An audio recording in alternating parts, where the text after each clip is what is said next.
ছাত্ৰ ছাত্ৰীসকল এতিয়া আমি আলোচনা কৰিম মানে স্পিন কোয়ান্টাম নাম্বাৰ যে 4 নম্বৰ আছে স্পিন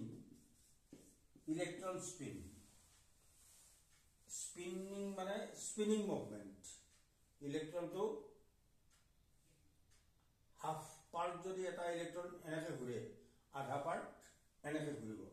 এক পাক নুঘুরে এনেকে পৃথিবী সূর্যের চারিফালে ঘুরাই দিয়ে এক পাক নুঘুরে বা পৃথিবীর নিজ মেরুদণ্ডত এক পাক ঘুরে ইলেক্ট্রনটো নিজ মেরুদণ্ডত এক পাক নুঘুরে কেনেকে এটা হাফ যদি এনেকে ঘুরে আন এটা হাফ এন্টি ক্লকওয়াইজ ঘুরে এই যে নিউক্লিয়াস এটা এক্সিস ইয়াটা ইলেক্ট্রন আছে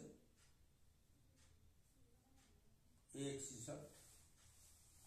এই ইলেক্ট্রনটো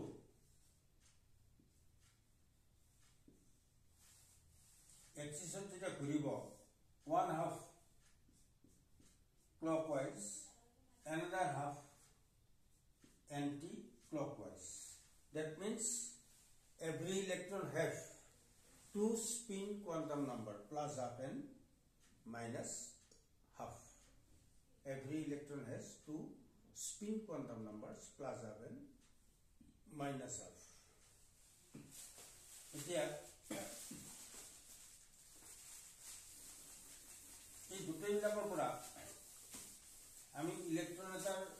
এনার্জি ইলেক্ট্রন এটার মুভমেন্ট রোটেশন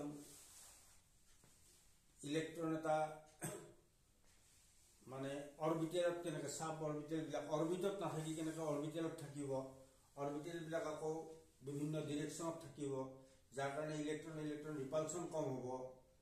আকৌ স্পিন এটা ইলেক্ট্রন যদি ইফালে ঘুরি আছে এটা অরবিটেলত থকা এটা অরবিটেলত দুটা ইলেক্ট্রন আছে এই দুটা ইলেক্ট্রন এটা যদি ইফালে ঘুরি আছে এটা অপোজিট দিশত ঘুরি আছে তার মানে সিহঁতে রিপালশন হবলৈ বিচৰা নাই ৰিপালশন বঢ়াবলৈ বিচৰা নাই এটাৰ অপোজিটে আনটো অপোজিট স্পিনত ঘুৰিছে গতিকে এনেকে গোটেইখিনি কথা দেখি গম পাম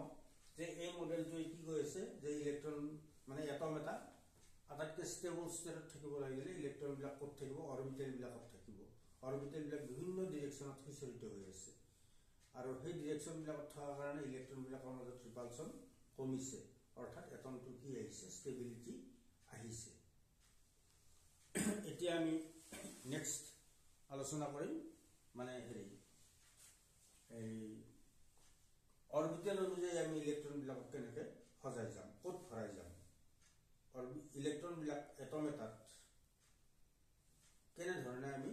অৰবিটেল অনুযায়ী সজাই যাম এই বিষয়ে পঢ়িম